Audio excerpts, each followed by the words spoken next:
thank you so much for having me.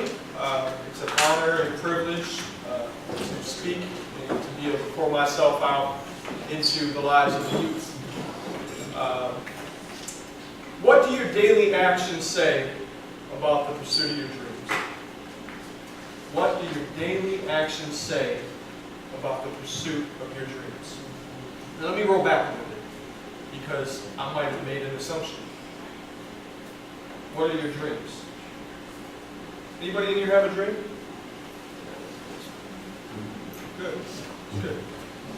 My dream growing up in Inkster, Michigan, a poverty-stricken suburb of Detroit, Michigan, was to play professional basketball in the NBA. Now I know that sounds funny. You're probably looking at me like, believe me, it looked even sillier when I was growing up. I was not exactly tall. I did not have athletic ability. But what I had was a passion to play basketball. I loved basketball. It was all I wanted to do when I was growing up. It really formed and shaped my life. And basketball has been a tool that God has used to get me to where I am today. Aside from my own shortcomings, growing up in Inkster, Michigan was challenging to say the least. My mom and dad didn't have a very strong educational background. In fact, my father was also an ex-convict. When he was younger, he stole a Corvette when he was younger and got caught going over railroad tracks, ripping the bottom out of it. So he spent a lot of time in Whitmore Lake Boys Training School and in prison. The fortunate thing was that while he was there, he was able to get his education and get in a work release program to work for General Motors, which in the 60s, 70s, and 80s, General Motors was a great job to have in Michigan. It was a good blue-collar job. So, but the challenge that my father also had was he struggled with bipolar disorder. What that means is he has a chemical imbalance, and he would have some very manic, energetic times in his life, and he would have some depression. So I grew up in this environment where we were supposed to be okay as a family, financially okay, but because my father was in and out of the hospital a lot of times, we never had stable income. So while he was working for General Motors and a lot of the government assistance and the things that you can get to help families in poverty and have financial struggles, we didn't qualify because on paper he had a good job. He just wasn't able to work all the time. Now, growing up in Inkster, we grew up watching the Detroit Pistons. Maybe you've heard of the Bad Boys, so that's probably a lot of why I love basketball. Got to watch Isaiah Thomas and Joe Dumars. So basketball to me was my outlet. It was my escape. People in my neighborhood, I didn't notice it until later on in life, but I grew up in a very dysfunctional neighborhood. We had my best friend had a mother and father who were divorced, so he was across the street from me during the week. On the weekends, he was at his father's. We had other families that had they had single moms, no father figure. A couple of my friends didn't have their mother, so they were being raised by their father. There's a lot of hectic craziness, a lot of lack of supervision. And one of the things I found, growing up, and especially after I've gotten out of Inkster, Michigan, is it wasn't ideal, but I didn't realize what kind of an impact that had. Growing up, having a lack of supervision, not having a lot to look forward to, not having food on the table. I remember times when the lights were cut out at home. And I didn't understand what was going on, and basically my mom and dad couldn't afford to pay their electric bill. So we didn't have lights. We had on regular occasion, use candles to make sure we had light at night.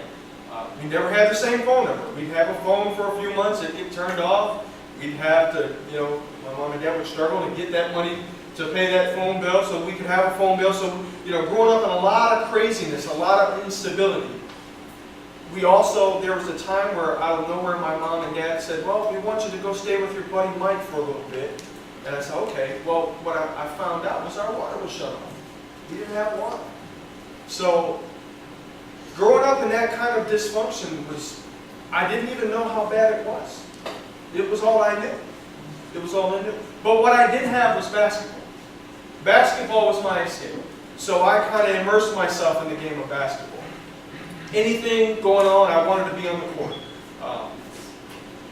The funny thing was, no matter how hard and how passionate I was about basketball, every time I tried out for the team, I was cut. I wasn't tall enough. I wasn't strong enough. I kept trying out every year. 7th grade, cut. 8th grade, cut. 9th grade, cut. 10th grade. All throughout my high school and middle school career. Never made a basketball team. But the strange thing was, I still had my dream to play professional basketball. I used to get ridiculed in school. I had kids, one day the professor in my history class left. Somebody had called him up in the hallway in the middle of class. And when he left, I remember this guy's name to this day, Carl Currington. He says, he stands up and says, hey, Mark, why don't you tell the whole class which one of you you were? And me being just a very brash and bold guy, I said, I want to play in the NBA. The class erupted into just laughter. It was the funniest thing in the world because you have a guy not making the high school team saying he wants to play in the NBA. It doesn't make any sense, right? It's embarrassing. It was very embarrassing. But no matter all the difficulties that I faced, I couldn't escape the fact that I had a passion that was eccentric and unique to want to play basketball. That was just what was in me. That was who I was. Now there are a plethora of different things that have happened in my life. I could spend hours and hours. I'm actually in the process of writing a book about it all because I feel that it's relevant. It's a relevant message that the youth needs to hear today. They need to understand dreams. But beyond dreams, I want to talk to you about vision. Because dreams are nice. A lot of the kids that I grew up with had a dream to play in the NBA. They were watching the Pistons just like I was. That was their dream. But there's a difference between dreams and vision. See, vision is actively encapsulating that dream and putting in some sort of an action process to achieve it, to see it, even if nobody else can. So I had this vision that I was going to play professional basketball. No matter how many times I got cut, each day I got cut, I took my butt straight to the court and worked out. It got better. Every time. So no matter how funny it was to other people, what I knew was who I was. I knew I loved the game of basketball, and I knew there was a purpose for it. So fast forward through about a year and a half after I graduated from high school, never playing high school basketball. And I wish I could share this story because it's a great story. A lot of unique things happened in my life. But I found myself relocating from Inkster, Michigan to Pikeville, Kentucky. And what was I doing in Pikeville, Kentucky? Well, through some circumstances and situations, I pushed myself to walk on a college basketball team in Kentucky, which was pretty cool. Unheard of. Now, some of those teammates, when I first arrived, I was a joke to them too. But I had a lot of work to do. Now, the interesting about Pikeville, and this is where I started to realize what kind of dysfunction I grew up in. It was a different place than Inkster, Michigan. It's much smaller. The mountains of East Kentucky and Appalachia. Not a lot to do. A lot of opportunity to get into the wrong things. But for me, loving basketball was a perfect thing because I could go out there. I separated myself from all the people that I grew up with, and I was able to work on my studies and my basketball game. I used to run 2 miles twice a day. They had these 99 steps in the middle of the campus, right, to go up to the admin building. So every day, twice a day, I'd run 2.2 miles. I measured it with the car, 2.2 miles around that town, and I sprinted up those 99 steps twice a day. I was obsessed. I had a dream. I had a vision. I knew I had to just work hard to do it. Through that working out and people seeing me in that small town, I started to develop a fan base, so to speak. People knew my story. They knew I came from Detroit, Michigan to play college basketball. They knew I was on the JV team. But they saw me work. And it activated their own sense of pride and graciousness. They saw that, and those same people that used to laugh at me when I first arrived were very supportive. Now there's a lot that can be said about support. And I'll pause right here just to make one point. And I loved your guys' creed. It's very important to have support. Can you imagine a world where everybody actually believed in the other person's dream? In the infrastructure we can have? And to have people by your side to root for you? To push you along? To give you the tools that you need to succeed? Some tools that you might not even be aware of? Those are all important things. That's what I had. So, long story short, played college basketball, redshirted my first year, which means I worked out with the team and got better. Following year, I moved up to varsity as a freshman. Now, I went home back to Inkster, Michigan, and everybody was all excited about what I had accomplished. I had just turned 21. I found myself celebrating being the designated driver, going to the clubs. Next thing you know, I have a drink. Next thing you know, I have more drinks. All that crumbled. I go back to school, very excited about my sophomore year. Cut. Again. Forsook my opportunity. Every day in life you get to make decisions and choices. All those choices will impact your future. Some good, some bad. They will all impact your future. Fast forward 6 years. After getting cut, I used to stay at Pikeville College after the team would practice. I worked out and worked out. Teammates thought I was crazy. They asked me, what are you trying to do? I said, I'm trying to go to the NBA. That's still my dream. 6 years later, Jay Fiedler, former Miami Dolphins quarterback, put a minor league basketball team in Pikeville, Kentucky. A paid professional opportunity for players to play pro basketball in front of Pikeville, Kentucky. Guess who was on that roster? I don't say that to say how awesome I was or how hard I worked. Really, to be honest with you, it's not about me at all. It's about vision. It's about me seeing what's in front of me, what I want to do with my life, and taking it and running it. You see, one of the things that I grew up with is a lack of supervision. Because of my financial situation with my parents, my dad in and out of the hospital, my mom working at Burger King, I had a lack of supervision. But see, when there's a lack of supervision, it requires supervision. Superb vision. You got to understand that just because nobody else is watching you, and those are the times when we get in trouble, right? When nobody's watching, we think we got it, we can do it, we can get away with something, we can avoid, any consequences. When we have vision for our lives, that's the vision that transfers our decision-making process. That's what keeps us from making bad decisions. But you have supervision to proceed forward towards the life that you were created to have. I had supervision, and I pursued that, and that's why I found a lot of success in life.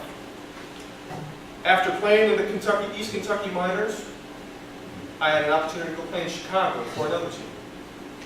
And my wife got pregnant, so I decided to stay home. And that's kind of why the Florida flag exists. What I realized is that even though I've played basketball and I still want to play basketball, I'm a husband and a father. So I've got to make sure I attend to those responsibilities. But the cool thing is last year, and the Florida flag has existed for 4 years, I even got a chance to play for my own team. Kind of like the Michael Jordan rule, right? I play for the team I own. Who's going to tell me I'm cut now? It's funny, but it's true. So when you have vision for your life, and you have to understand your talents, your gifts, your abilities, your passion, all those exist for a reason. And no matter what has happened, each day you can ask yourself, what do my daily actions say about the pursuit of my dreams? Now, how many of you have tried to walk on water?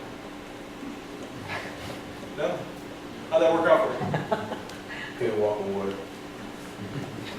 That's true. It's impossible to walk on water. Watch this.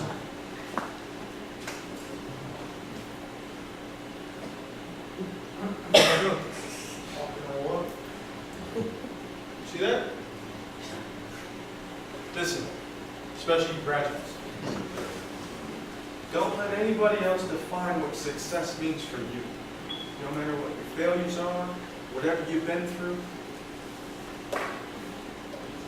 you define success.